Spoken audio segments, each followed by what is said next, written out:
Hello, hello. Welcome back to another episode of DevHub Live. I am your host, Joe. I am super excited as always, but today we have a really special guest, and uh, I want to tell you, I always take time to prepare for my guests, and this is one of the times where, as I was preparing, and I had literally pages of notes and questions to talk about, like ASIMOV Protocol, but also the founder, the team, so much stuff here. And I really don't want to delay talking about it, but this is going to be a really, I think, fun and exciting episode.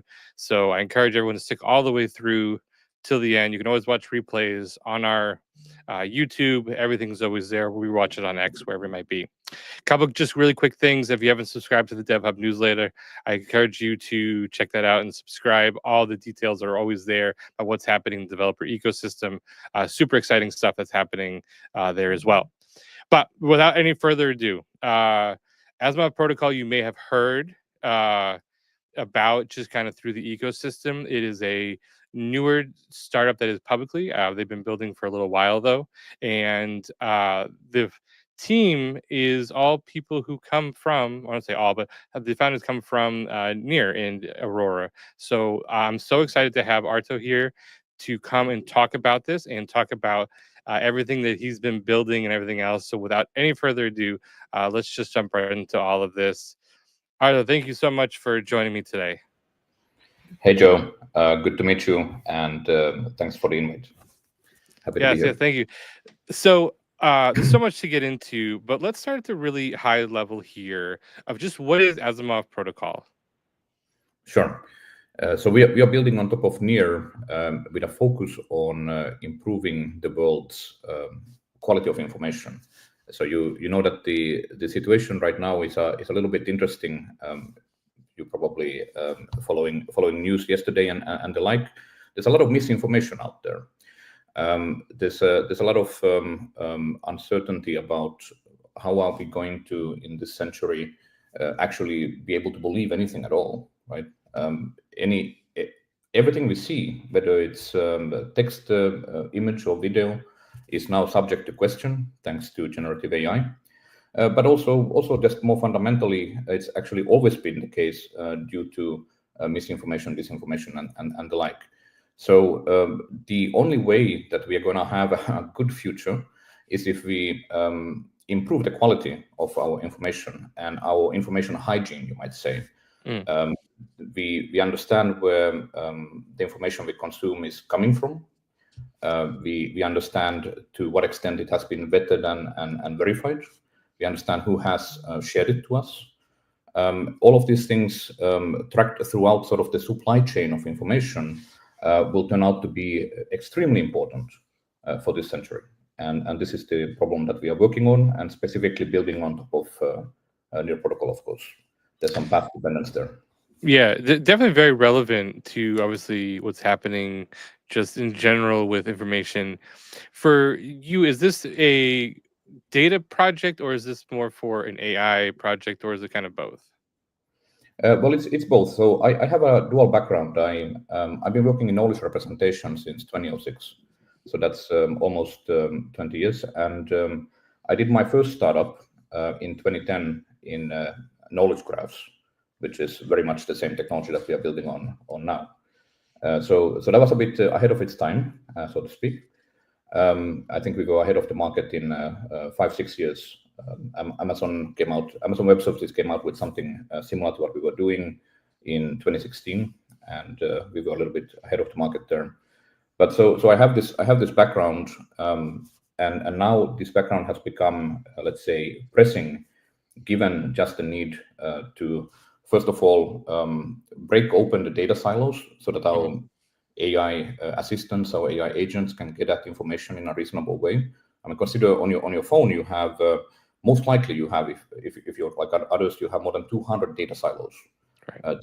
They don't really talk to each other, with some notable exceptions like Google and Apple Health data, perhaps, workspace data. But beyond that, those are siloed well and good.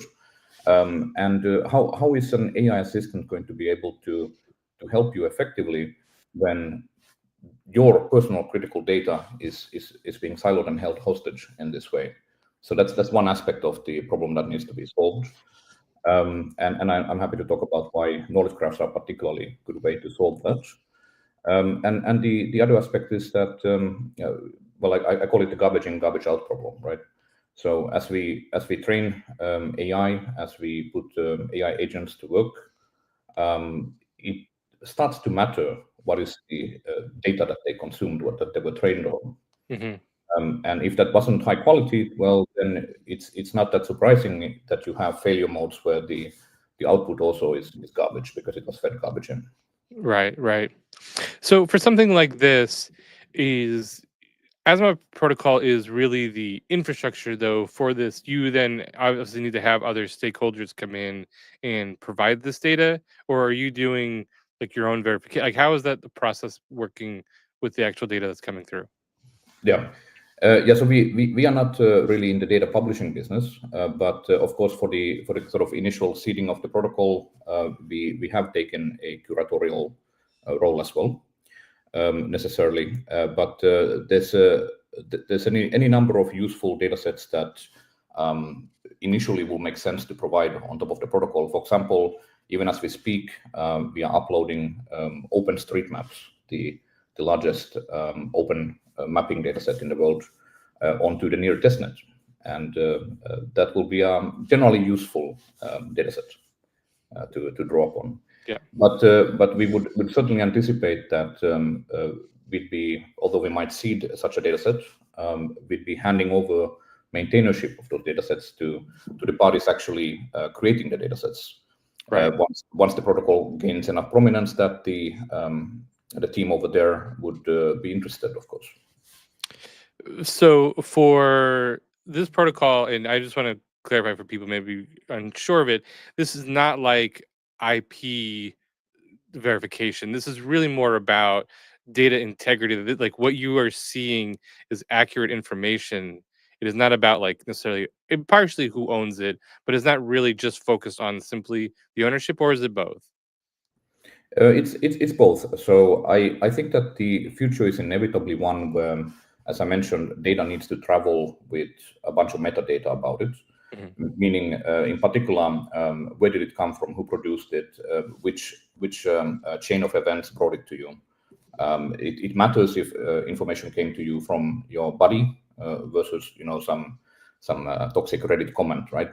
Right. And or some random download.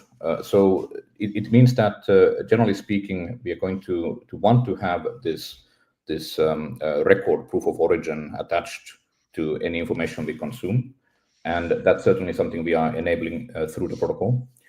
But the other aspect of it is what I mentioned about the data silos. That right now we have a world where all data is pretty much siloed. Mm-hmm. And this is, first of all, unnecessary because the ways to counteract this have been known for decades. But there maybe hasn't been a pressing enough need outside of something like an enterprise context or perhaps a military context or something like that. Sure. To unify it. But also, we're just not going to be able to build the future that so many imagine in case we keep these data silos and don't break them open. So this is where the data model comes in. That if you want to be able to map any data, you want to be able to intersect any data sets, you need a universal data model. And knowledge graphs are a universal data model, meaning that they subsume all other data models. You can represent anything as knowledge graphs, right? Whether it's financial data, a CSV, an Excel, whether it's a relational table, anything that it might be, you can represent as a knowledge graph, and then you can bring these things together, and you get one large graph to rule them all. This is the kind of, let's say, enterprise data integration work that I did a lot in the previous decades for large companies. Meaning, in those companies, you don't only have 200 data silos; you may have 1,000 plus. Right. Information systems, and they are generally not really talking to each other. and data integration is a huge consultancy business because there's so much of it to do, Mm-hmm. and all of that work is fundamentally in a sense useless, as in if only we architected systems in a better way with regards to how we utilize information, then that work that the consultant is doing over there would not really even be needed. But for the moment, we are not in that world. Sure. So I think I feel like I fairly have a good understanding of why you would choose NEAR in blockchain to do this, but maybe just talk for the audience a little bit more about like why, not just why blockchain, because I think of the decentralization piece that all makes sense. Like the data has to be open and available, but also then like why something like NEAR. Well, so honestly, the answer is a lot to do with path dependence, right? Mm-hmm. So we have 10 plus ex-NEAR people, not only from NEAR Inc. Pagoda, but from the foundation and several other ecosystem entities. And so we all know NEAR, we love NEAR, and we help to build a lot of the underlying tech. And in my case, of course, I was hired in 2020 to lead EVM development at NEAR Incorporated, and we spun that out into Aurora a little bit later. Once we had the bridge and EVM teams come together and form Aurora Labs. So we've been around the block. We know NEAR extremely well, including all of its dirty dark secrets. So, for example, it's not always been the easiest thing to run, a lot of NEAR core nodes, but we have people who have the experience in running those by the hundreds. And yeah, that's the fundamental reason. But of course, there's also a very good match. So both in terms of the let's say the new positioning of the chain as the chain for AI, well, that's a good positioning. And I'm happy that finally some clarity has been achieved on the positioning. That's a very short statement, right? Yep. The blockchain for AI. I like that. Yeah. And probably a good idea to stick to that. And on the other hand, also the technical capabilities. So things like chain abstraction, the account model, storage staking. There's so many good technical capabilities that enable us to build this on NEAR in a reasonable way. That said, we are certainly not going to be limited to only NEAR. This is just we are leveraging what we know to Sure. get started, and we are looking at deployments elsewhere as well, including ICP and SUI. Is that the reasoning for going to other chains? Is it more or less to hedge your data so that it's now in other places, or is it a technological choice to leverage other chains for different reasons? Well, if you think about it, so I'm a database guy because of the first startup I mentioned, where we wrote a distributed database from scratch. So if you think about what a blockchain is, it's fundamentally an append-only immutable transaction log. So that is coincidentally the same thing that underlies any database, any modern database anyway. And what that means is that as a coordination point, as a namespace, the blockchain is tremendously useful, right? So of course you could do all kinds of things without a blockchain, but in this particular scenario that we are building, the blockchain is not a solution in search of a problem. This is actually a very, very good fit to a blockchain. That makes sense. I want to dive a little bit deeper into some of the technology here, but I want to bridge the gap here from the blockchain piece to the AI piece. So, in some of the documentation stuff and press releases you guys have put out before, you talk about combining the knowledge graphs with LLMs. For this setup, how is this different than like a normal data pipeline in structuring AI data?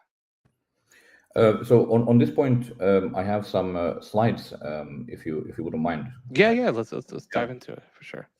Yeah. So I went to 9 research conferences last year around the world, including Japan, and presented on exactly this question. So this is an adapted set of slides from our presentation at a European knowledge engineering conference in December.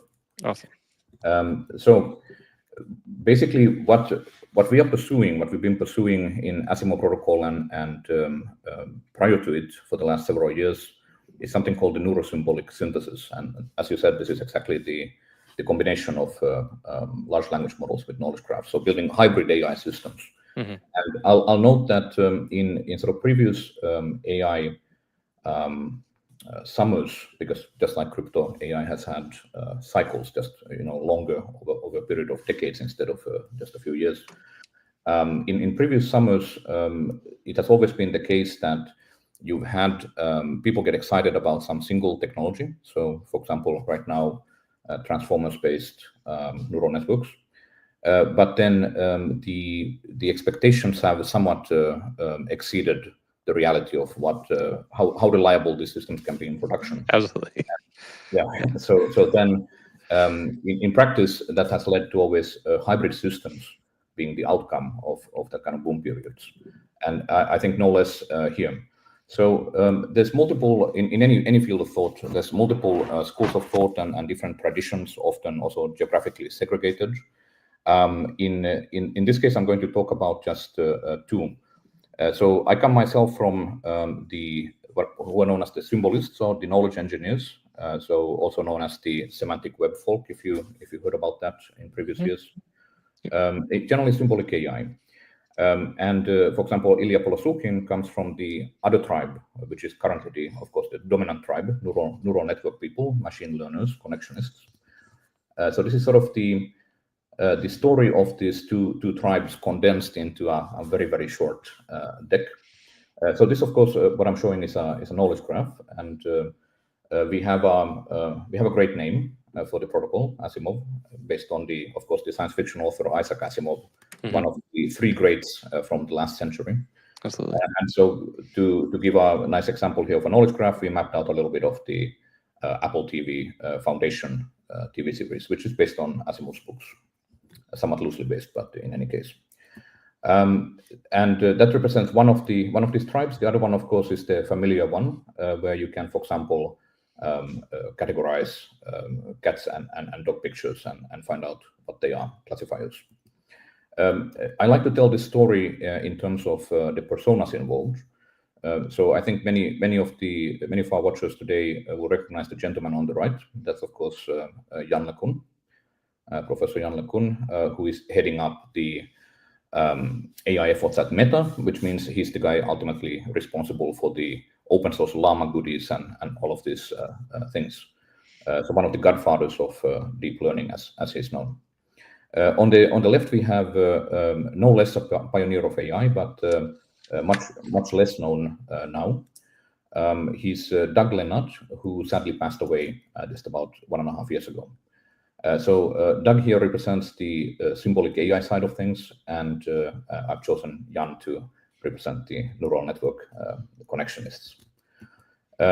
This story is recounted on some level in the great book by Pedro Domingos called The Master Algorithm, which talks about the 5 tribes of AI.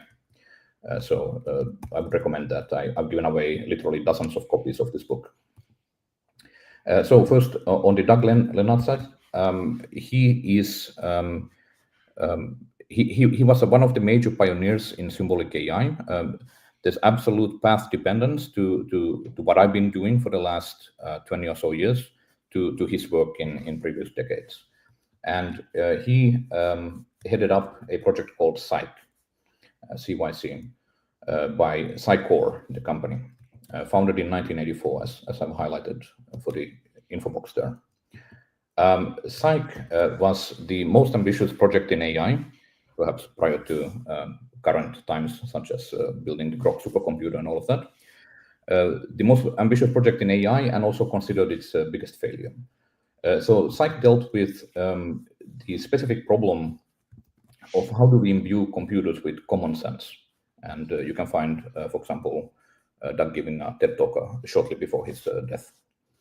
So if you just think about this problem, it's actually a surprisingly difficult problem for for example, this problem statement over here, this seems like a tremendously trivial thing.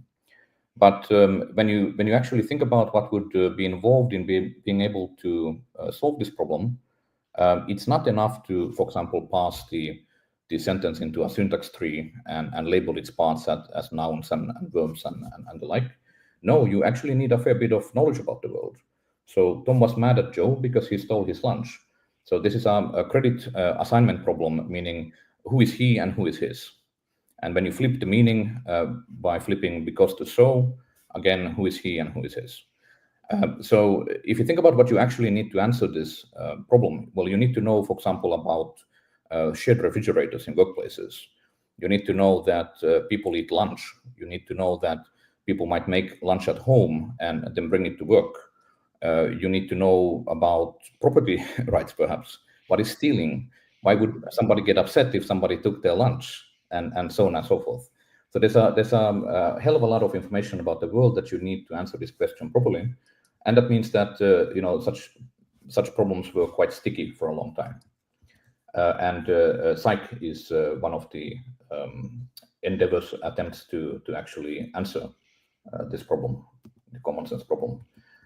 You might have heard about expert systems in the 1980s. These were part of the AI boom back then. So expert systems are considered a failure because of the common sense problem, meaning that expert systems worked relatively well in narrow verticals like medicine. So whenever you've gone to the doctor, they probably use something like an expert system for the last decades, where they input some of your symptoms, they get some diagnosis, and out of that, they can give you some treatment options. But that's a clear why it would work well in medicine. But it doesn't work so great, for example, in law, which is very open-ended and ambiguous, and you need to understand a lot about the world in the common sense way that I just mentioned. So what this means is that generally these are considered failures from that previous AI boom. As a result, the Psych project, which ran for 40 years from 1984 until circa the death of Doug Lennart, its founder, is used as an example of the biggest failure in AI in prior times. But perhaps it just means that the scope was actually too ambitious. It wasn't really something that it wasn't a project humans will ever complete. So what did Psych try to do? Psych tried to encode all common sense knowledge in the world into symbolic form in the computer. And this seemed like it would solve the common sense problem, but it was too big of a task. So then that brings us to the current generation of AI. So just a little bit before Doug passed away, half a year before, he will have seen ChatGPT. He will have used it and understood that there was something interesting now in terms of the possibilities. But he will not have been able to see it through because he passed away just shortly after. So if we now take any modern LLM and we try to query things like the examples I gave, it's no longer a problem. We actually do get the answers we would expect, at least from the larger models. In the smaller cases, maybe not. Right. And we can even insist on getting just the actual answer. So this problem is solved by LLMs. That brings us then to the other side, to Jan LeCun. So again, godfather of AI, godfather of deep learning, winner of the Turing Award with Hinton and Bengio in 2018. And he's known for his foundational work on convolutional neural networks, CNNs. So this was a year ago, exactly a year ago, actually. There was the World Government Summit in Dubai, an event that competes with Davos, with the World Economic Forum, and they had invited Jan LeCun. And when he got there, they plastered his face on the Burj Khalifa, the tallest building in the world. So as I understood the story, they took him out to dinner with a nice view, and they didn't warn him beforehand. They just surprised him by plastering his face on the Burj Khalifa. And as you can see, he was rather pleased about it, as perhaps anybody would be. And I was thinking to myself when I saw this at the time that this must be for him a bit of oh shit, I've arrived kind of moment. Because see, the thing is that while he's now a superstar, it's easy to forget the decades prior to superstardom when neural networks were considered a failed technology. Right. Neural networks were not able to get investment. Neural networks smelled bad. And still, despite all of this, he and other diehards pursued them. So that's maybe good with reference to a timeline to think about that. So as I mentioned, cycles in AI, just like in crypto, but somewhat longer. And now, of course, we are in the third golden age by this accounting anyway. And this golden age begins in 2012. So those like you, Joe, you and me, who've been around for a while, we probably remember the emergence of deep learning in 2012, 2013. Sure, absolutely. But prior to that, there was decades of obscurity for neural networks because they were considered to have failed in the 1990s. I still remember in the 1990s, for example, Microsoft putting out some press release about speech recognition based on 6 neurons, not 6 million, not 6 billion, not 6 million, not 6,000, like 6 neurons, right? Yeah. So we were somewhat compute limited in the 90s, and things didn't really work out. But if you go a little bit further back, just to kind of give the larger perspective on these cycles that our industries go through. So this is the New York Times, 1958, July. New Navy device learns by doing. And I've highlighted here from 1958 some of the predictions about the future. So this is the perceptron, one of the first, very first neural network systems, single neuron. Mm-hmm. And all the predictions about the future highlighted here, they've all come true. So it just took 6 decades instead of the maybe expected 5 to 10 years that. Right. Yeah, people always expect everything too fast. Yeah. So in 2010, this problem, this classification problem, cat or dog, this was a research project. You assigned PhD students to it. And in 2013, this was a homework assignment. So that's in between, we have the arrival of the deep learning revolution. And what was that based on? Well, this is where this ties together into ASIMOV. Well, it was based on 2 things. It was based on the availability of compute. So GPUs were available. And Ilya Sutskever, who later became one of the co-founders of OpenAI, he utilized GPUs to create something called AlexNet. But equally important was the availability of a very large labeled dataset called ImageNet, more than 1 million hand-labeled images, so that the network could actually be trained. And in the annual ImageNet challenge, he wiped the floor with the competition. So AlexNet just obliterated everything else out there. It's a phenomenal result. Mm-hmm. And that got us started on the current exponential. So my head of research tells me that there's more than 200 machine learning papers published every day now on arXiv. And that's up from 100 plus a year ago. So we're on quite an exponential there. 13 years in on that one. Mm-hmm. And of course, that's how a convolutional neural network works. That's AlexNet specifically. Quite a small network by today's standards, but huge at the time. By 2016, this picture is from 2016, computer vision was substantially solved. So even a mite could be recognized. And in that time frame, I worked on computer vision on drones. So really very satisfying years of finally getting good computer vision and being able to do a lot of stuff. For sure. And then, of course, by 2017, better than human on the ImageNet classification challenge. So it turns out ImageNet had some bugs too in terms of the labeling. And 2017, of course, is when the story ties into NEAR, because in 2017 we have Ilya Polosukhin, one of the co-authors of the seminal "Attention is all you need" paper, exiting Google, not having funding for AI available, ironically, I would say, and pivoting to crypto, right? And now we've seen recently a kind of pivot back to the combination. Right. Yeah. And so everything I just showed you was still prior to 2017, prior to the arrival of transformers, which then improved those results even further. And of course, great videos available for how those work. So that brings us then to the GPT era, so GPT-3 and eventually the release of ChatGPT, when everybody sat up and paid attention. And a couple lessons in marketing, when you are ahead of your time in terms of technologies and it fails in some way, rebrand and keep moving. That's a very, very apt lesson from this history. Yeah.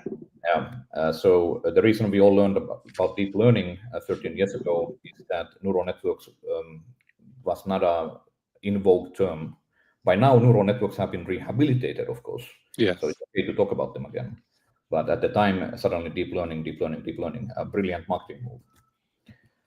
And on my side of the table, in the other tribe, the Symbolic AI tribe, also many rebrandings over the years. So this technologies always seem to live a little bit in the future, but now it seems that we have a bit of a golden opportunity to exactly combine these two tribes in a substantial way. For sure. And that brings me then to the conclusion here that what I've been pursuing for a couple of years now, ever since I exited Aurora, is this synthesis of LLMs and knowledge graphs, which is known as the neuro-symbolic synthesis. And maybe the thing that I didn't explain yet is that although it's fairly clear why the common sense problem is an issue for the symbolic representation of knowledge and reasoning about it automatically, it might not be clear on why LLMs need knowledge graphs, why they need explicit knowledge representation. So just very briefly, as I'm already hogging most of the time here, very briefly, so LLMs, of course, have a number of deficiencies that we all have become familiar with over the last few years, including that hallucinations are not really a bug, it's a feature. And you can't really tell when it hallucinates, and it can't even tell itself when it hallucinates. Similarly, justifiability and introspection is quite poor. So if you ask ChatGPT, why did you give me that answer? Well, it'll give you an answer about the answer, but it's going to be a confabulation, and it has no particular access to its internals. So these are some of the problems that motivate an explicit knowledge representation instead of just abusing that LLM itself for little LLM. Similarly, on the knowledge graph side, then why do we need to plug LLMs into it? Well, because of this common sense shaped hole, meaning that my 3-year-old son actually knows more about the world, how the world works, compared to any computer until about 3 years ago. So nice coincidence there. This would include exactly the kind of things I mentioned about lunch at an office, but it would also mean, why is the arrow gravity pointing downwards? Why do humans live in dwellings? Why do we organize into social groups? Why do we wear clothes? He knows multiple reasons why we wear clothes, right? Computers had trouble with this kind of basic things about the world until recently. And on the other hand, the knowledge soup encoded into LLMs through the massive pre-training inputs is not particularly accessible. It's not particularly introspectable. It's not particularly amenable to mutation and update. So all of these are problems with just relying on that encyclopedic knowledge, which is nice, but it is going to be a lot better of an idea to have smaller models that don't necessarily carry so much of the whole encyclopedia of the human world in them, other than the really baseline stuff I mentioned as common sense, and then have an explicit knowledge base that they access as one more tool in their arsenal. And that explicit knowledge base can be introspected, it can be verified, it can be mutated, as in it can be updated as needed. All of these things are possible when you have a database, and the model then can shrink in size and focus on the core propositions that it provides, including a great understanding of human language, including the common sense knowledge soup that it carries within it, and including, of course, the reasoning abilities that are emerging. So this is the synthesis, and pursuing this from multiple different angles. The ASIMOV protocol is about fueling the data needed for making systems like this. And why isn't everybody doing this? I'm gonna briefly mention that in academia, this is very well known as an approach. It's not my invention. For a couple of years, academics have in fact pursued this approach. But in industry is very driven by fads and sort of fashions and focuses on particular tech. We had the vector stores RAG fad. Now we have the agents focus, and soon enough it will be something else. And the larger perspective is that now that the foundation models are becoming commodities, it means that let's say you have a foundation model on your phone, on your laptop. When you need an upgrade to it, it's going to be a software upgrade, similar like anything else. So overnight, multi-gigabyte file will be downloaded, and in the morning you'll have a slightly better AI, right? So you won't really care that you have Llama 3.1, 3.2, 3.4, or something like that. You'll just care that you have a slightly better AI with a software upgrade. And once you take that perspective, what happens, of course, is that if the LLM exits center stage, well, what goes on center stage is your data. The thing that you want to preserve across these software upgrades is obviously your data. You don't want that to be tied at the hip to the foundation models. So some of the research we published in this space in previous times, just mentioning those. There's a whole big story around ontologies, which we won't have time for. And so that's the slides I had prepared for you, Joe. Yeah, no, I mean, thank you for diving into all that. Really great history, and made me feel old. Some of the stuff I remember, but there's a lot of things that come to mind here, and I think is really relevant to obviously what's happening now, and I can see why, timing wise, it makes sense for what you're starting to build here, and it fits into that. So one of the things I wanted to kind of first start with is the concept of like training versus getting data in real time. Is this something where the data that you guys are trying to produce here and through the knowledge graphs and everything else, is that supposed to be for real time, or is that supposed to be for training, or again, is that like kind of depends on the situation of how it works? Yeah, so the protocol is generic in terms of this question. Okay. I do anticipate that we'll have a lot of basically pre-training kind of data sets, high quality organic and synthetic data sets that will be utilized in pre-training. But this is not the only and the main use case. In general, what I mentioned earlier about the data model being universal is really important. What it means is that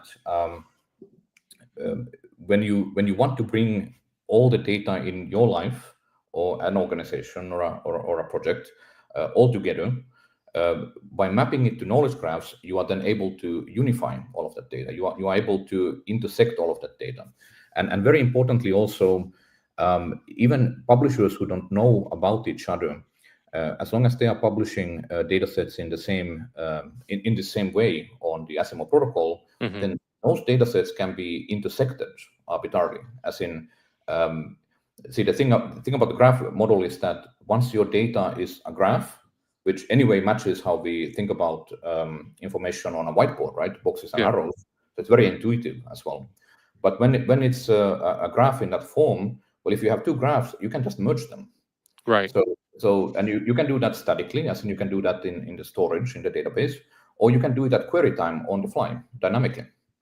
And what that means is that as you execute a graph query, and we support initially GraphQL and SPARQL, a more powerful standard. As you execute a graph query, you can bring in data from any arbitrary data set into that same query. And you can just, at query time, you merge and unify these knowledge graphs, including you can transform them into yet another kind of graph. So these are powerful capabilities that don't exist today in the form that we're envisioning, and already by themselves, these are compelling propositions. But then combine this with our data marketplace. So of course we are aiming here for incentivizing knowledge creation, especially high quality verified knowledge creation. When you combine it with the data marketplace and you combine it exactly with the utility of this high quality data for agents and other AI kind of use cases, whether it's zero shot use or whether it's pre-training, this is where the network effects really start to kick in. So let me give you just one example here. Here is one tweet. I'll paste you also the link on the utilization of knowledge graphs in agents to improve outcomes. And I'll mention a kind of related use case. So we're developing, of course, a lot of demo use cases, and one of the sort of really easy ones to explain to people in terms of how you can improve agents with this kind of technology. So suppose that you have a scenario. I'm going to use a really formulation which is going to be familiar to everybody. So movies, right? If I use books, then it would only be a portion of the people, but movies, everybody is able to enjoy. So let's say that we have something like the Matrix as a typical example. We all love the Matrix. And we have, let's say, Keanu Reeves, Lawrence Fishburne, I think is his name. And we have, of course, the Wachowskis as the directors. And suppose you just asked an LLM, you asked the question that which other movies, if any, have this set of people, this crew worked on together. So an LLM would actually be in principle in a good position to give you an answer. It probably has the information in there somewhere. The problem is that you won't be able to trust the answer, right? So you have no way to be sure if that's a hallucination or not, and therein lies the rub. Therein lies the problem. So how this would differ with an agent that's utilizing the ASIMOV protocol? Well, you would ask the same question. Everything works the same. But when the answer comes back, the answer will have verification on it, as in this is a verified true answer. And how can we verify it? Well, for example, the Internet Movie Database, IMDb, that is a high-quality data source about all the casting for all the shows and movies and so on. And what we will have done then is we will have turned your prompt into a query on IMDb to check if we can find an answer for you. And if we find that answer, we know this to be true, not objectively true. We are not making any kind of claims about objective truth, but we know it to be true within a bounded context. And the bounded context in this case is, for example, IMDb, but could also be Wikipedia, Encyclopedia Britannica, or something like that. Does that make sense? No, that makes a ton of sense. So is Asimov then, and correct me if I'm wrong here, are you helping support some of those, like that connection? When you say like you have a piece of data here in this one graph and you have another graph over here and they don't know each other, is what you're doing with the neuro-symbolic part of this AI combining that on the fly? Yes. So the design of the network, maybe actually useful for me to pull up one more slide here just for the architecture of this. So this is actually sharing now from the near town hall deck, but we have in here the architecture, so easier to explain this way. So the architecture here is that data sets are anchored to the chain, so testnet or mainnet in this case. And by anchored, I mean that the data itself could be on chain or it could be off chain. Because of course, some data sets are just so large that it would be kind of insane to try to put them on chain. Right. And just too expensive, so not economically feasible. But for small data sets, there's a lot of benefits for the data being on chain, and NEAR has a fairly good storage costs, as in we can really put a lot of data on chain as well. But in either case, whether it's off chain or on chain data, it's fully verified using, of course, cryptographic primitives like hashing. That means that when something has been inserted, something has been uploaded into a repository, then it can be, in fact, trusted that that data hasn't changed under you randomly. So then what happens is that as the tip of the chain moves and data sets are uploaded, data sets are changed, indexers notice those changes and they make available the current state of the repository, or they may also, at their choice, make available historical states of the repositories in question. And of course, indexers have a full autonomy on which datasets they wish to index, so they don't have to track all datasets. They could choose, for example, a vertical, some particular field, financial data or something else. And the indexers then are what consumers can query. So indexers provide high performance query processing, initially using the GraphQL language, familiar to most listeners, I would imagine, and then also the far more powerful Sparkle query language from W3C. That's the leading standard for advanced graph query languages. Similar a little bit to SQL in syntax, but far more powerful.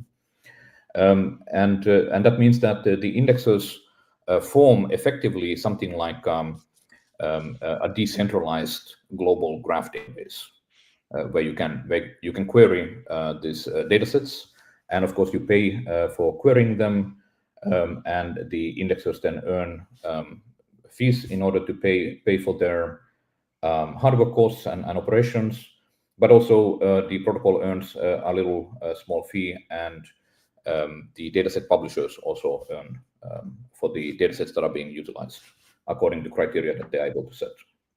Makes sense. I want to just stay with this for 1 second here. So with all this data coming in, where does that consensus on the data quality come from? So data quality is judged by validators. So that's another node type here. The validators run a great variety of checks and batch processes on these datasets. On the low end, you have things like, this dataset has declared that it's utilizing these schemas.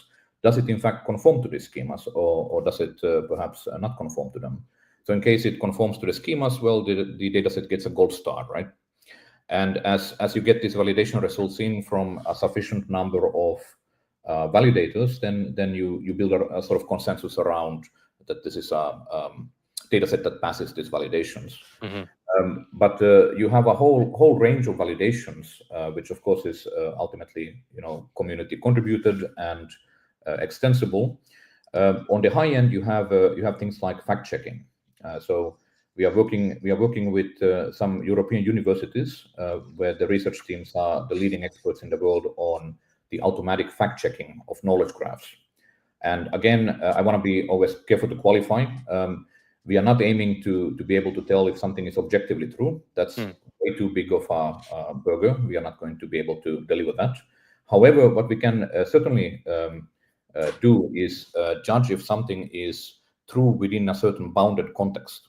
So, for example, is this information true within the scope of Wikipedia? And of course, Wikipedia as of revision X at this particular date, right? So this is the kind of work that academia has been putting out over the last few years, and this is directly applicable to the ASIMOV protocol use cases. Very interesting. Really, really, really interesting. Yeah, I think what is really making sense, and I love that you told the whole story of kind of how data has evolved, especially with AI and everything else, because you can see that this is where like everything is going. Because like, I mean, anyone who's using these like ChatGPT or whatever, Claude, like you can see where there is that hesitation of like, is this correct? Where did you get that? And if you are not, and I saw someone, I forget who it was, post on Twitter not long ago, if you are not a domain expert and you're asking a question in that domain, it is really hard to tell if it's being correct or not. And so, like, as a developer, I can troubleshoot the code it gives me. And so that's the thing. But I'll tell you, if you're not a developer, it's spitting out a lot of bad code still, as good as they are. Yeah. So that's where that domain expertise comes in. So it's really interesting. I can see where this platform starts to alleviate that need to have to be a domain expert in everything that you're asking. Yeah, isn't it ironic, Joe, that one might have expected that, for example, coding assistant based on LLMs, one might have expected that they would benefit juniors the most, but I think it's actually clearly the case that it benefits us seniors the most, Yes, right? 100%. The juniors are not able to tell apart hallucinations and bad code and so on. And Yes. for us, it's just trivial, right? Discard, redo, right? 100, So it 100%. means that I certainly perceive that I get a fairly phenomenal productivity boost from this assistant. Yeah. Yeah. No, it's really interesting, and I'm really excited to see how you guys are to grow this and develop this, because I can see where, again, any service would want to start to have this here, because, again, if I am a data provider, I want to make sure that people recognize that my data is accurate for what I'm trying to do as well. So I feel like there's the other side of that, which we haven't really talked too much about, though, is like the data providers also want to make sure that, like, hey, my quality data is the one that's being used. Yes, exactly. Yeah, and of course, so dataset publishers need to compete in a market just the same as, for example, the indexers compete. Right. So they all compete as a fee market, but they also compete on quality and other metrics. So for indexers, it would be about reliability and latency and connectivity, uptime, reputation, and so on. But also dataset publishers. They might have similar data sets that could be substituted for each other.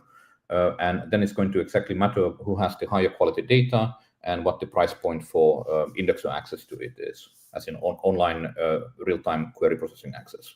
Of course, if something is public on the chain, then people can download local copies anyway. But in terms of the convenience of this decentralized global graph database, that's where the access fee comes in.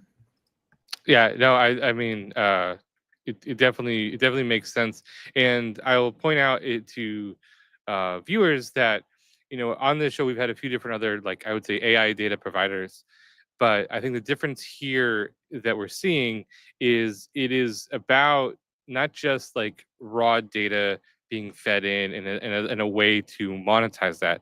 This is much more about, for me, it seems like it is the validation that the place it's coming from is saying where it's coming from.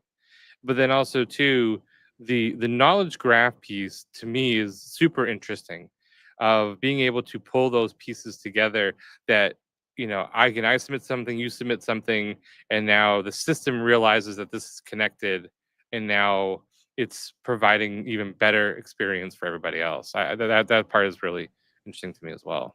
Yeah, there's a couple of framings I've used for that latter part. So in terms of personal AI that we will all have access to in the future.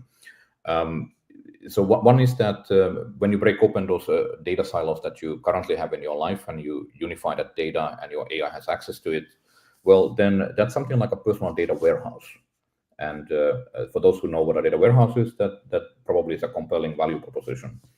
The other way that I found useful in explaining this is that, so Joe, intelligence agencies, three-letter agencies, they've had access to this kind of technology for decades. And just to mention this in passing, my own introduction to this technology is knowledge graphs and semantic technology, as it was known at the time. It came on a US Navy project in 2006. I was on that project from 2006 to 2008. And in that kind of context, these technologies were used for a long time, and indeed some of the contributions came from that direction. Similarly, you think about something like Palantir, when Peter Thiel founded that after exiting PayPal in the same time frame, so 20 years ago. Well, for the first decade, the technology basis was somewhat secretive. But these days, if you go on the Palantir website and you look on what are they doing, well, what are they doing? They're doing knowledge graphs and doing ontologies, which is sort of high quality schema on top of knowledge graphs. Yep. And this is the technology basis on which they helped the three-letter agencies in America and beyond to be far more effective, because they had these insights from the intersection of data sets. Yep. So now in this revolution that's going on, these are the kind of capabilities that I would certainly like for us as individuals to have. As in, I want to be an intelligence agency of one. Yeah. Right. James Bond of one. Right. Yeah. No, it makes sense. And again, if you just think back of, think of your own life, how much data is both part of your life and how much data you're trying to consume, all that stuff. I think it's really, really very interesting here. There's so much more we could go into, but I do want to, in just a couple minutes, people don't know, you have a fascinating work history and life history. I would love to take just like 5 minutes or so, talk a little bit about, it's been in the news lately, Silk Road, Ross Ulbricht, and you actually have a really interesting connection to that story, and I think it'd be kind of fun to tell here. Yeah, so it's not something that I've spoken that much about over the years, but I was, of course, super pleased that Ross Ulbricht actually got out of jail this year, because ultimately he went to jail for 2 lifetimes plus 40 years for the crime of running a website. And it turns out that I have a connection to all of that, which I didn't know about until about circa 2015. So this already after he was arrested, after the Silk Road show trial, all of this. So as the trial was wrapping up, a reporter from the Daily Dot contacted me. I think it must have been 2015. And he asked, are you perhaps the Arto mentioned in the Exhibit 270 in the trial? And I was confused, but I went and looked and oh shit, yeah, that's me. So the earliest evidence in the Silk Road trial are emails between Ross and myself from 2009, so September 2009. And I don't actually have access to those emails any longer, so I'm unable to add to the historical record here.